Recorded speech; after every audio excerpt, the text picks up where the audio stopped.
sio yako peke yako, you share na kupendana. Yani watoto wanakuwa ni kama watoto wametoka nyumba moja. Watoto wanahitaji hii elimu na skills na zile vitu vyote ambao imefanyika kwa hii idara ya Kidogo.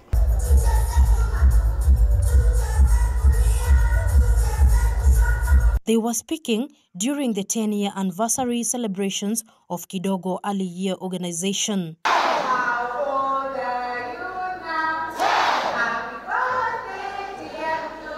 Mombi Wambogo, K24 TV, Nakuru County. The government has been urged to embark on supervision of projects done by learners in private schools and consider subsidizing the cost of teaching materials to reduce the burdens being faced by parents. For successful implementation of the new system, the Ministry of Education has further been challenged to facilitate effective teaching, retooling and avail resources for both learners and teachers. The government began implementation of the CBC curriculum to shift learning away from memorization to demonstration of 7 major competencies, among them communication and collaboration, self-efficacy, critical thinking and problem solving, creativity and imagination, citizenship, digital literacy and learning to learn. I think the CBC at the moment, we are comfortable, but we feel the ministry should not keep on shifting, giving either rolling the ball when they realize the public schools are not doing very well. Sometimes they calm down and maybe mix things here not very clearly. If they can come out with a clear curriculum, we would gladly want to implement and produce the citizen of the future through this school. The government is not on the ground to ensure whatever is in the curriculum is implemented. So even if our school we implement, we don't know about the other school. So sometimes we are given projects to do, but nobody from the government office really follows to know. What I can say is that the government should come in and inspect the projects to make sure that they are being carried for CBC really to succeed. I think we need to do better in terms of the Kenya Institute of Curriculum Development in stabilizing the CBC curriculum so that there are not many changes. Again, the issue of the teachers' attitude towards the CBC, already we are making some inroad to the teachers, but there's still a lot of things that need to be done, like giving them extra skill, training them in the CBC what is expected. But I think the future is bright. When you look into what we have here, we are taking care of it, making sure that we have a science lab, we have an ICT, we have a home science room. Hope you also saw the studio to really make sure that the facilities that goes as far as CBC is concerned are okay. In anticipation of the ruling on GMO ban in the country this coming Thursday, the Kenyan Peasants League has held peaceful demonstrations in support of farmers' seeds, calling on the government to maintain the ban. Led by members of KPL Kangemi cluster, they decried the last minute of postponement of the ruling to the 7th of November 2024 and called for vigilance and solidarity from Kenyans. They also called on the government to repeal sections of the Seeds and Plants Varieties Act that criminalize farmers' seeds.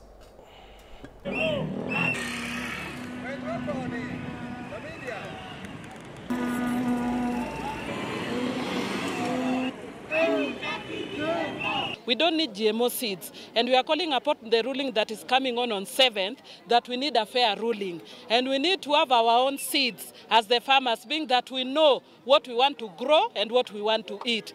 Ile kitu tunataka ni watuachie mbegu zetu za kiasili. Na tunataka mbegu zetu zile tunapanda na manyua yetu, tunajua kufanya compost, tuko na kuku zetu, zile zinatoa manyua. Tunajua kutengeneza hata folia, tunajua hiyo mambo yote. Kwa hivyo tunauliza kwamba hiyo kesi iko kotini, hata kama wameiweka tarehe 7, bado tutangojana nao. Na mbeleni sisi tulikuwa tunaelelewa na chakula ya kienyeji. Mboga ilikuwa ya kienyeji, mahindi ilikuwa kidogo sana, hii mbegu ya yellow maize, tulikuwa tunakula mtama, hii simsim, vitu kama hizo ndio tulikuwa tunaku. Hiyo mambo ya GMO sisi kama wakulima hatuitaki kwa kuwa itatumaliza. itatumaliza. Mbegu zetu za kiasili za kizamani tulikuwa nazo na zilikuwa tunatusaidia. Hatukuwa na magonjwa mengi kama yale magonjwa ambayo saa hizi tunapitia, kama saratani, mzunguko wa damu mwilini na ugonjwa wa kisukari. 50,000 children across have benefited from a program started by a non-governmental organization that promotes healthy early child care for teenage mothers and children from slum settlements. The organization says they've been targeting early childhood centers in different counties in partnership with the Ministry of Health through community health promoters, CHPs and counties to ensure children in ECDs get proper care. According to Akatha Itenya, who is the coordinator for TVETs with the Kidogo Foundation, the program has also mapped out young mothers in TVETs to help them with childcare and give them a chance to complete their studies. Akatha says the program has increased the enrollment of girls in colleges across the country. The foundation held its annual celebrations in various counties, including Uasin Gishu, Kilifi, Mombasa, Nakuru, and Kisumu. Children, they stay with the children in class. You'll find that a girl who is doing tailoring and has a child in the same room, the children run around with the thread, the scissors, which is very dangerous to their lives. So after we set up the daycare, they use the facility for free. We train the caregivers who will be taking care of the children as they learn. We have seen this program help improve enrollment for our girl children. It also helps them to complete learning because some of them drop on the way because of the child care issues. Have parental engagement. Recently we had an international day of care for children where we mobilize our chiefs and the people around and give them information on best practices for child care and even health and nutrition and wash. And even if there are some immunizations that are about to happen, it is announced there. The Department of Health, we have partnered with the Kidogo partner to ensure that the daycare centers they have identified maintain high level of hygiene, high level standards of our nutritional status, so that we do not have the neglected tropical diseases affecting our children. And also even on the side of provision of like food and health-wise. The children, they get food in school, they get meals. At least when they go home, they are at least, they can at least even play and do other things. Well, K24 News Cut takes a break at this point. We'll be back in a short while.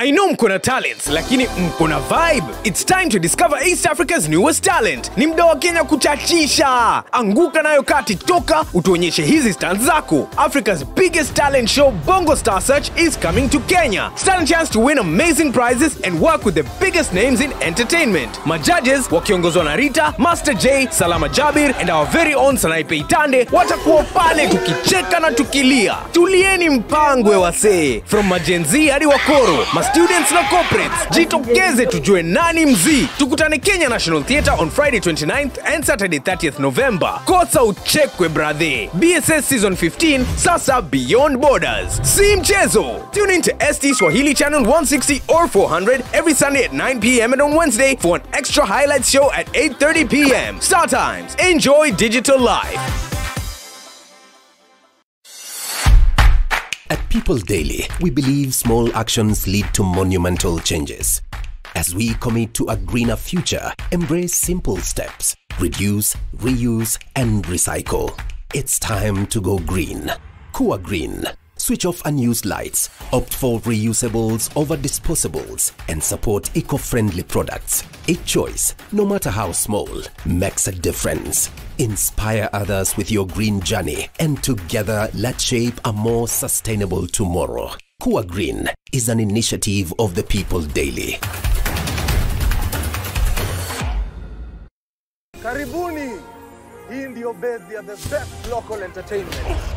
Sitakubali ukalie kiti cha umiliki katika kampuni ya mume wangu. Tell me where my money is, and I'll make this quick and painless. You don't know what they do to girls like you. I think it's a bit unfair. Nakujua vizuri sana. Najua mdosi wangu vizuri sana. Hauwezi akakuandika kazi. Your entertainment is always on. With DSTV Stream, anywhere it's on. Thrilling sports action, captivating novellas, authentic local series, late time for kids, unmissable reality, and much more. Are you ready to party? It's all on with DSTV Stream. Plus, it's already included in your subscription. And all you have to do is download the app and get your stream on. Anywhere.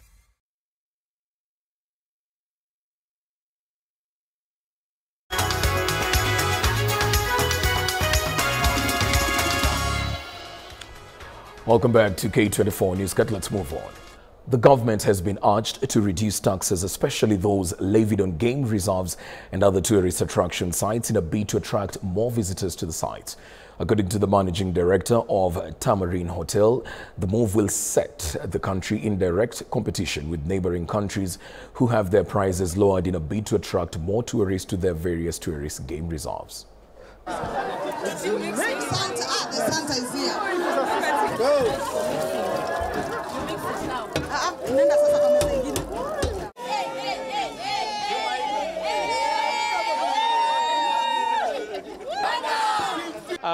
We should attract more tourists. We should get to the 5 million tourists we are targeting as a country.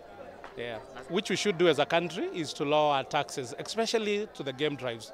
If you go to Mara, we are charging arm and a leg for tourists, whereas our neighbors Tanzania and South Africa are cheap on levies charged to tourists. So we've lost, this ice season, we've lost quite a number to Tanzania and I can say and South Africa. By the end of the 40 days, that is the fermentation days, we'll share this cake with the society, children's home, our clients, our corporate clients who have been supporting us, and also our staff. We give it back to the society. I know. Elsewhere, farmers are being urged to adopt family farming practice with a strong emphasis on organic farming, an approach seen as a key measure in enhancing food security and boosting food production. Family farming is a farming concept that is managed and operated by a family and is predominantly reliant on the family labor of both women and men. The method of farming, according to Joseph Munywoki from INADI's formation, is the core to food systems both locally and globally, as 80% of food consumed locally and globally is produced by a family farmer. What is called produce without destruction.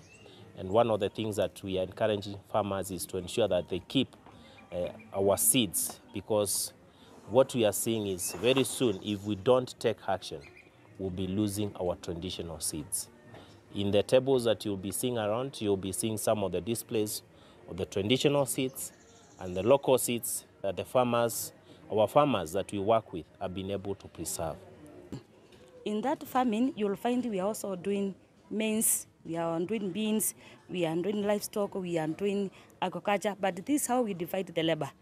If we are going to the garden to make the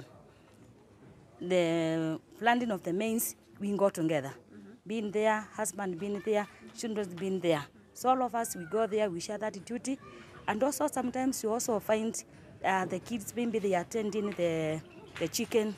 The husband could be also attending the fish. I'm also attending the other livestock. So when we say family farming, it's just simply, it's work shared among the family members. Changamoto ni kwamba Marsabit Senator Mohamed Chute is blowing the whistle on a possible interference with investigations into fraud allegations of the Kenya National Trading Corporation, KNTC, where approximately 6.5 billion Kenyan shillings is reported to have been lost, saying that those implicated are seemingly being protected while other employees and the corporation are being sent home. In a statement sought by the senator on the floor of the House, Chute wants the Justice, Legal and Affairs and Human Rights Committee of the Senate to explain how far investigative agencies have gone in probing the matter. When information about the edible oil scandal first hit the country in 2023, there was anger and rage of unanswered questions.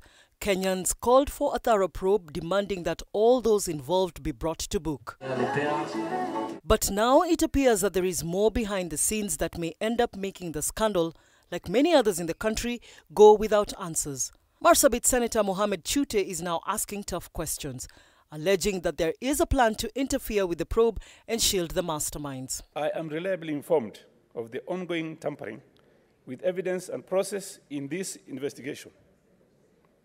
This is improper and continues to raise eyebrows on the retention of staff involved in fraudulent loss of more than 6.5 billion at the KNTC.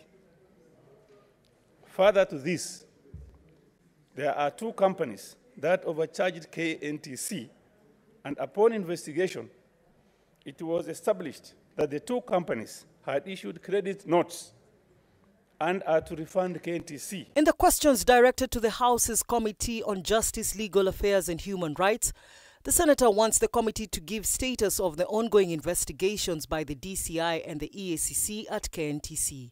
He also wants the committee to investigate the board resolution leading to the dismissal of members of staff and retention of those who remained.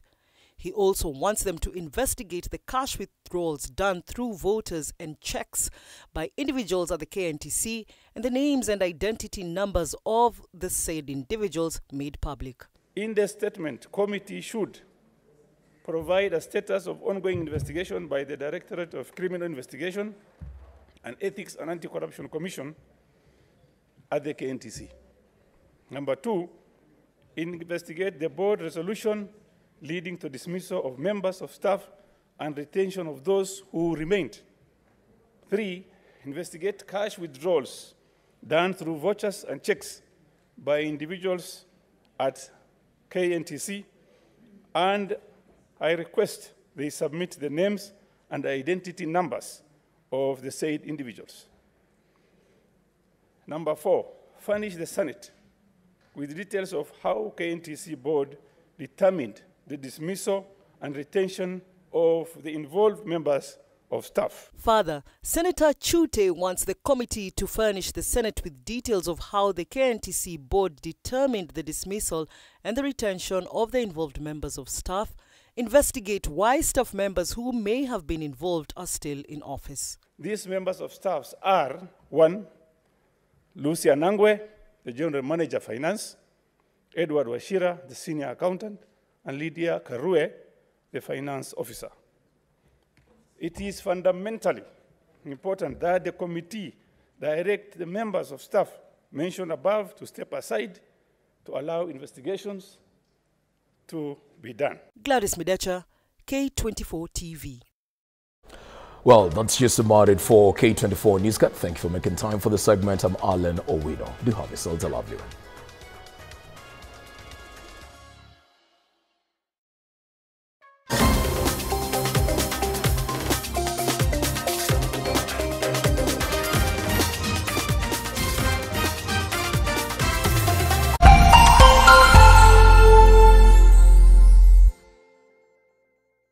Karibuni. Hii ndio base ya the best local entertainment. Sitakubali ukalie kiti cha umiliki katika kampuni ya mume wangu. Tell me where my money is and I'll